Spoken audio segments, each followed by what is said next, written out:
Se tu tem dificuldade nessa parte, vai ser desafiador, porque eu vou em muito pouco tempo tentar te colocar na cabeça uma ideia que às vezes é anti-intuitiva. Resumindo, no final da aula passada eu te apresentei a ideia de força e atrito, que não é contrário ao movimento coisíssima nenhuma, é só tu lembrar do ato de caminhar. Quando tu caminha, o atrito é para frente, tu vai para frente. Então é contrária, a força de atrito é sempre contrária à tendência de deslizamento. Se vai deslizar para um lado, a força de atrito empurra para o outro, isso sim. É oriunda, tem origem, é derivada, vem das irregularidades superficiais. Se nós pudéssemos fazer superfícies perfeitamente lisas, o atrito de sólidos seria nulo, porque não teria o que impedir o movimento do que. Então é bacana, eles podem perguntar no vestibular, onde é que nasce a força de atrito? E no final da aula eu falei rapidamente que depende da força normal, lembrando que força normal é a força que uma superfície faz em um corpo. Força que uma superfície faz em um corpo. Vale lembrar que a força normal ela é sempre perpendicular à superfície. E além da força normal, que tu pode ver com as tuas mãos, né? Tu esfrega gostosinho, ai que gostosinho aí, começa a botar mais força entre as mãos e vai esfregando. Cara, chega uma hora que esquenta a mão, tamanho atrito, e tu tem que fazer força com os braços para a mão se mexer. Era o mesmo material, era o mesmo coeficiente de atrito, eu mexi na força normal, aumentei a força normal espremendo as mãos, a FAT aumentou. Pode arrastar o teu pé de levinho e botar pressão no pé e começar a arrastar. Oh, caramba, como aumentou o atrito. Mudei a força normal, mudou a força de atrito. E esse coeficiente de atrito que a gente vai representar por essa letra grega, isso eu juro, é uma letra grega, Mi, é o meu Mi grego. Não deve ser o Mi dos gregos, certo? Se a minha letra normal já é feia, imagina a letra grega, né? Então dá um desconto ali, é como se fosse um U, aí tu dá uma esticada na perna dele, tá ótimo, virou Mi. Do que depende esse númerozinho, esse coeficiente de atrito? Depende do material e do acabamento superficial. Como assim, professor? Por exemplo, se o cara vai surfar, não é minha praia, mas se o cara vai surfar, se ele for usar o pé, pele humana, com a fibra lisa da prancha e mais uma película d'água, é igual a impossível ficar em pé em cima da prancha. Não tem como, o cara tem que ser mago para ficar em pé em cima da prancha. Aí ele vai lá e pega a parafina, né, aquele material que a gente usa para fazer vela, e esfrega na prancha, já melhorou enormemente, porque agora não vai ser mais pele humana com resina lisa, vai ser pele humana com parafina. E aí já mudou o coeficiente de atrito, já aumentou a chance do cara ficar em pé na prancha. Mas mesmo assim, às vezes ele está lá e escapa um pé e o bicho cai. Aí ele pega um pentezinho de plástico e faz ranhuras na parafina em cima da prancha. Ou seja, ele aumentou o coeficiente de atrito porque ele deixou craquelada a superfície, ele deixou a superfície cheia de ranhuras. Estou te falando isso para te mostrar que esse númerozinho, o coeficiente de atrito, não depende só do material. Depende dos materiais que estão em contato e do acabamento superficial que dá esses materiais. Aço e aço vai ter um coeficiente de atrito, mas pode ser aço polido, aço craquelado, aço, né, com ranhuras específicas. Então eles podem te perguntar o que interfere no coeficiente de atrito. E agora tu sabe que é o material e o acabamento superficial. Curioso, né? Curioso é não ter área nessa fórmula. Que loucura, meus amigos! Como pode área não ter influência no atrito? O que essa fórmula está me dizendo, de certa forma, é que se eu pegar uma placa e for arrastar ela no chão, não importa como é que eu vou arrastar essa placa, né? Eu posso arrastar com a superfície 1 no chão, com a superfície 2 no chão, ou com a superfície 3 no chão. Independente da forma que eu for arrastar essa placa no chão, a força de atrito vai ser a mesma. Não é um pouco assustador isso? O que a tua intuição diz? A tua intuição diz que ia ser mais difícil puxar a placa em pezinha, com a superfície 2, que é a superfície média, né? Certo? Deitadona no chão, com a superfície 1 no chão, eu pego a corda e puxo, ou com a superfície 3, bem em pezona no chão. O Teu coração, estou perguntando a forma que diz que é tudo igual. Mas teu coração diz que vai ser mais fácil puxar em que situação? Eu já vi aluno falar que o mais fácil é a 3, porque vai ter menos área em contato. Já vi aluno falar que a 1 é que é mais fácil, porque aí a placa não vai se enterrar no chão à medida que eu for puxar. Só que se for enterrar no chão já mudou tudo, né? Não, vai ser no aço, é uma superfície de aço e eu tenho um tijolinho de aço que eu vou puxar. O cara faz isso na engenharia, né? Uma experiência famosa. Tu tem lá uma mesa de aço, tu pega aquela máquina de medir força, o dinamômetro, e tu puxa. Tem uma mesa de aço, um tijolinho de aço e tu puxa esse tijolinho então com a face 2 arrastando no chão, depois tu bota ele de lado e puxa, depois tu bota ele em pé e puxa. E a gente olha o dinamômetro e conclui o quê? Que o atrito é sempre o mesmo, independente da área que se arrasta no chão. Alguém tem alguma explicação para essa porcaria desse atrito ser o mesmo, mesmo com áreas diferentes se arrastando no chão? Pressão, tem a ver com pressão. As irregularidades superficiais, tudo bem para vocês? Lembra que eu acabei de desenhar elas? Quando a superfície 1 está no chão, o peso do objeto é espalhado por toda a superfície, né? Então a pressão que a superfície exerce no chão é menor. E as irregularidades são mais irregularidades se interagindo uma com a outra, mas estão menos pressionadas uma com a outra. Vai gerar um certo atrito. Quando eu boto a face 3 em contato com o chão, tu aceita que a pressão que o objeto faz no chão é maior? Tem menos irregularidades se encostando agora, porque a área é menor. Mas aí, como tem mais pressão, essas irregularidades penetram uma mais na outra, compensando a redução da área.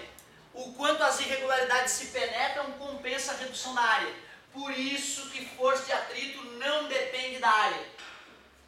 Eu fiquei revoltado quando o senhor me contou isso no primeiro ano do ensino médio. Fiquei revoltado, eu não admiti. Meu cérebro não aceitou.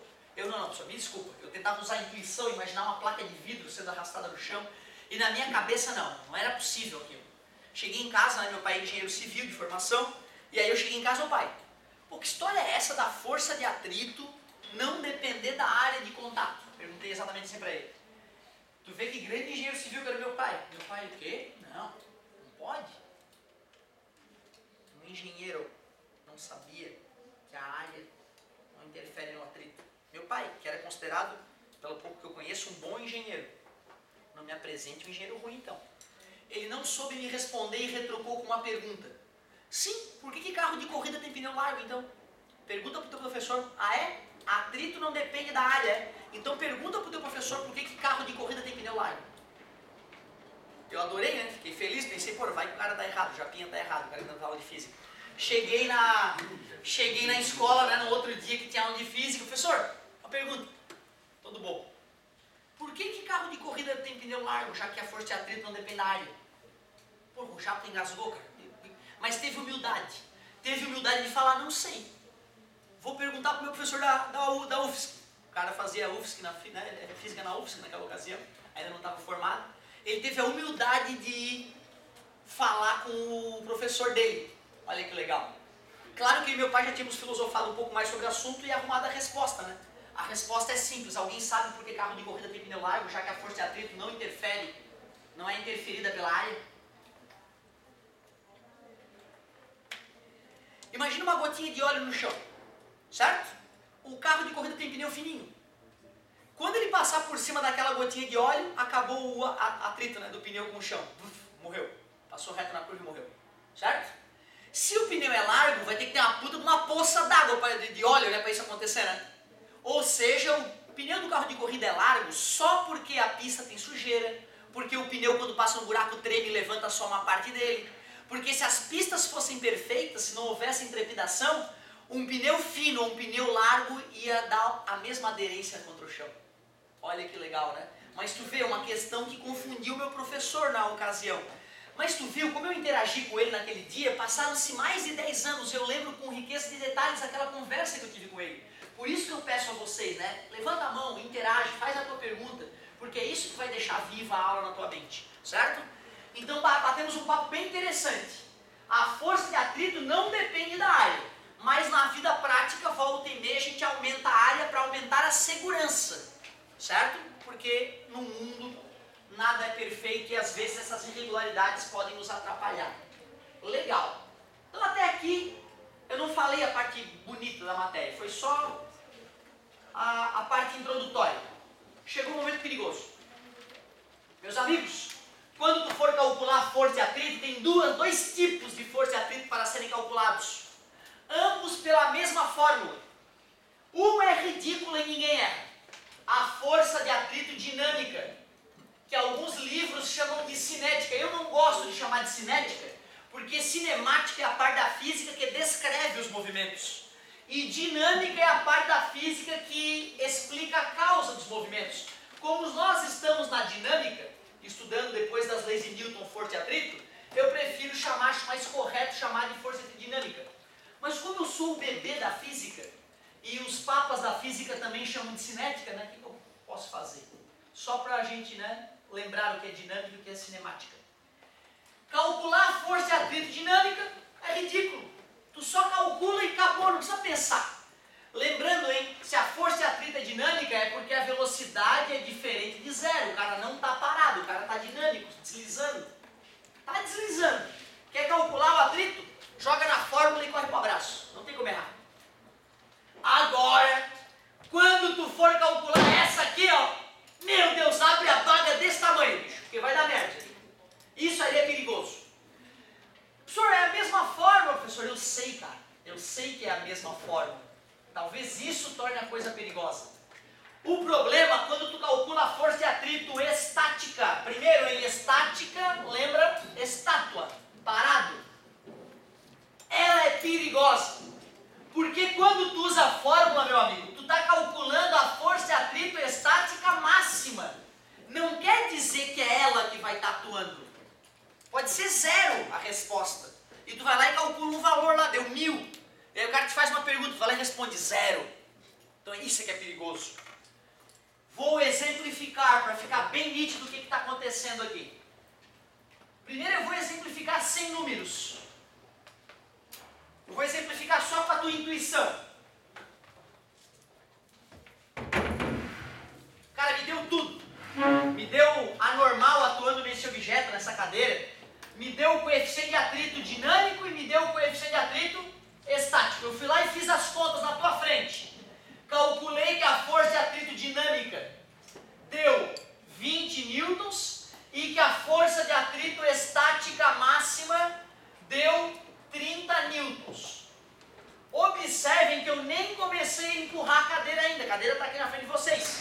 Eu só disse qual era o peso da cadeira, que nesse caso vai ser a normal, já que ela está na horizontal. E dei o valor do coeficiente de atrito estático e dinâmico. Fiz as contas e esses são os resultados. Qual é o atrito na cadeira agora? De que tipo e quanto ele vale? É estático, parabéns. É estático porque está parado, então é estático. Adorei, é estático, isso já é fundamental. E quanto ele vale? Zero, parabéns. O aluno que não está pensando fisicamente ainda, ele calculou 30 na cabeça dele, é 30. Mas eu te pergunto, por que vai ter atrito se eu não estou querendo que deslize? Não tem tendência de deslizamento? O atrito só existe quando tem tendência de deslizamento, não tem ninguém empurrando a cadeira. Eu calculo dá 30, mas se ninguém empurrar a cadeira, eu respondo zero. A força de atrito na cadeira, quando ninguém empurra a cadeira, é zero. Os cálculos continuam ali na minha frente, e daí? Zero. Não entendi, professor. Pô, peraí, cara. Tem alguma coisa empurrando o sujeito? Não. Por que teria outra força se opondo a essa força que não existe? Agora, cuidado. Dinâmico ou estático? Dinâmico, quanto vale? 20. Quando está deslizando, tu não tem que pensar. Está deslizando, o atrito é dinâmico, quanto vale? É o que tu calculou e acabou, 20. Quando estava deslizando. Agora voltou a ser zero, porque ninguém está fazendo força na cadeira. Agora é o momento perigoso. É o filé da aula. Vou fazer 10 newtons. Vai andar quando eu fizer 10 newtons? Não vai andar. Não vai andar porque o atrito estático resiste até... Quando eu fizer 10 newtons, estou fazendo 10 newtons, quanto é o atrito? Se tu diz 20, tu está dizendo o seguinte, ó, a coisa vai saltar para cima de mim. Ela não é real, é importante tu entender isso. Se eu faço 10 newtons e tu diz 20, tu está falando que os objetos saltam em cima de ti quando tu empurra eles. Um objeto já saltou em cima de ti quando tu empurrou ele? Se acontecer isso, tu chama um padre. Padre dos bons para exorcizar o espírito maligno que se apoderou do objeto. É engraçado quando eu falo isso, mas tu tem que concordar com esse meu raciocínio. Faço 15 newtons, vai andar? Não. Quanto é que é o atrito? 15. Não pode ser 0, porque se fosse 0 eu venceria e deslizaria. Se eu faço 15 e tu admite que está parado, a única explicação, a resultante é 0. E o atrito então é 15. Faço 20 newtons, desliza? Não. Quanto é que é o atrito? 20. Faço 25 newtons, desliza? Ainda não, porque eu tenho que vencer 30 para deslizar. Quando eu estou fazendo 25 e o objeto está parado, quanto é que é o atrito? 25, tu pegou a manha, cara. Faço 29. Não anda e o atrito é 29. Faço 30. Tá na quase, ainda não andou. Tá parado e o atrito é? É a única situação de tu calcular o atrito estático e tu responder ele. Quando o sujeito faz uma força limítrofe para o cara andar e não anda. Então tu vê, eu calculei 30. Mas para poder responder que o atrito é 30, só se tiver parado e eu fizer 30 de força. Só nessa situação o atrito estático é 30. Se eu faço 28 é 28, se eu faço 27 é 27. Se eu faço 1 newton, o atrito estático é 1 newton. Por isso que é importante entender esse max aqui, ó. Esse max é a força de atrito estática máxima. Faço 30,1. Vai andar e qual vai ser o atrito? 20. O atrito cai para 20. Quando eu venço a força de atrito estática máxima, o atrito cai para o atrito dinâmico, já que existe deslizamento. Resumindo, teu olho tem que estar desse tamanho quando o cara está parado. Porque se estiver deslizando, o atrito é o dinâmico. Se estiver parado, o atrito é a própria força que tu faz. Ou seja, tu só calcula o atrito estático máximo para saber se desliza ou se não desliza. A resposta do atrito estático é a própria força que o indivíduo faz, já que está parado. O resultante é 0. É isso que tu tem que entender para ficar fera em força de atrito. Por que, professor? Por que é irregular? Por que de repente a força de atrito cai? Estavas fazendo 30, o atrito era 30, parado. Aí tu fez 30,1, deslizou, e o atrito foi para 20. Que porcaria é essa?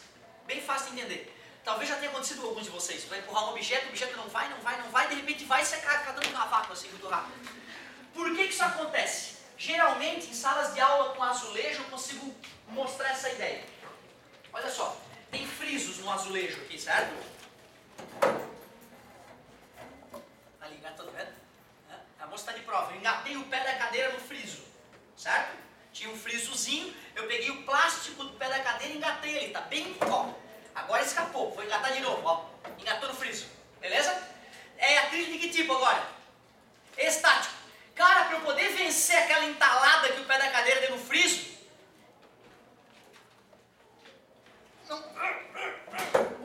agora quase que eu derramei tudo aqui. Mas foi, tu viu, cara? Eu fiz quase toda a minha força para poder desentalar o pé do friso.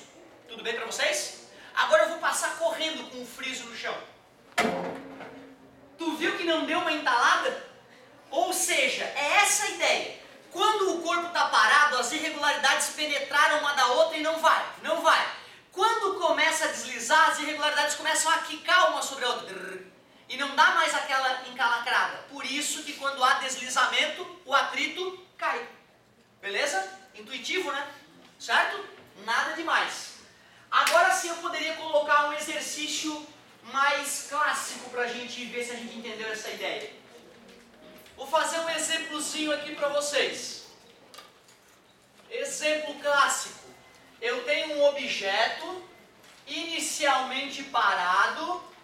Vou começar a fazer uma força F nele.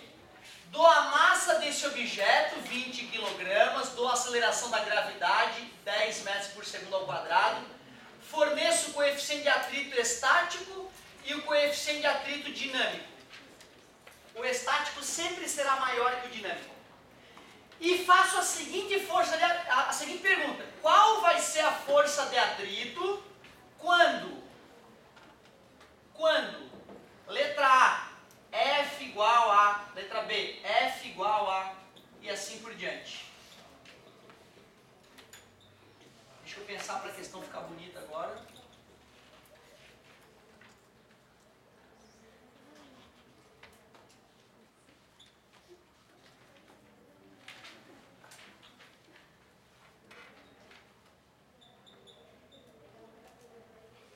Tá lá, ó. A questão está bem clara. Um corpo de massa 20 kg tem essa de gravidade 10 metros por quadrado no local. Coloquei o coeficiente de atrito estático e dinâmico. Ele está inicialmente parado. E eu vou lá e pergunto, qual é a força de atrito quando a força for 60, a força for 80, a força F for 81, a força F for 666 newtons. Qual é a FAT em cada um desses momentos? Amigo, no primeiro momento, tu pode simplesmente fechar os olhos e calcular tanto o atrito dinâmico quanto a força de atrito estática máxima, sem pensar. Nessa hora, tu não precisa pensar. O coeficiente de atrito dinâmico é 0,3. Na horizontal, o peso é igual a normal. Por isso que eu vou fazer M vezes G. E 20 vezes 10 na matemática profunda, 200 newtons. Força de atrito dinâmica deu 60. Força de atrito estática máxima, o atrito estático, o coeficiente é 0,4, a normal é 200. A força de atrito estática máxima é 80 newtons. Depois que tu calculou mecanicamente as forças, aí sim tu para pensar. Agora eu vou pensar para responder. Se o objeto estava inicialmente parado e eu fizer 60 newtons nele, qual vai ser a força de atrito? 60. Cuidado, cara, é 60 não é porque aqui deu 60. É porque por ela ser menor que 80, o valor é a própria força que eu fiz. Resumindo, se aqui fosse 50, aqui também seria 50. Se aqui for 1, aqui também é 1. Se aqui for 0, aqui também é 0. Isso que é importante tu entender. Certo? Quando eu faço 80, quanto vai ser a FAT? 80 não anda. E se não anda, o atrito é o próprio atrito estático máximo. É a própria força que tu faz. É a única situação onde a resposta bate com a força calculada do atrito estático máximo. E se eu fizer 81? Vai deslizar e quando desliza passa a atuar o atrito dinâmico. E se eu fizer 666? A força de atrito continua sendo 60 porque está deslizando. Esse é o detalhe. Opa, última situação. Se V0 for diferente de 0 e eu fizer uma força de 70 newtons, o que acontece com o objeto? Ele para, ele continua andando, e quanto vale o atrito?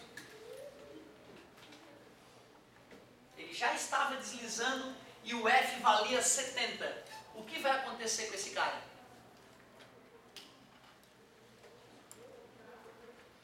Quanto é que é o atrito dinâmico quando está deslizando, gente? 60. Eu estou vencendo o atrito dinâmico? Então continua deslizando. Se tivesse parado e eu fizesse 70, ele ia continuar parado, né? Certo? Beleza? Então cuidado com isso. Nesse caso, continua deslizando.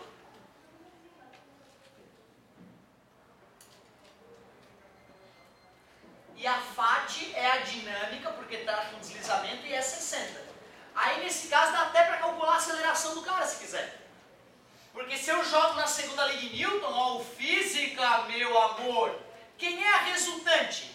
Tem uma força F para frente e tem uma FAT para trás. A resultante vai ser a F menos a FAT.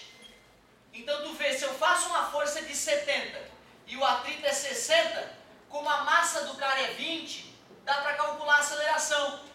10 sobre 20 é igual a aceleração aceleração 0,5 metros por segundo ao quadrado. Então é clássico também nas questões de atrito, o cara depois pedir aceleração. Se tu sabe quanto é que é a força de atrito, joga no Física Meu Amor e acabou. Então é o meu exemplo para atrito, né, cara? E eu percebo que se o cara consegue entender essa questãozinha, que é básica ainda, ele dificilmente erra o raciocínio de atrito nas questões que aparecem aí de vestibular. Show de bola! Cara, um colega fez uma pergunta que eu queria poder dividir com vocês. Ela me apresentou uma questãozinha que envolve plano inclinado. Para dar chance para ela resolver essa questão, eu adoraria terminar a aula com um comentáriozinho sobre plano inclinado. Já que teoricamente atrito, né, tu vai te dedicar aí às questões de atrito essa semana, para a semana que vem a gente incluir atrito nos nossos exercícios resolvidos. Então eu vou terminar a aula batendo uma palhinha rápida, dando uma palhinha rápida de plano inclinado.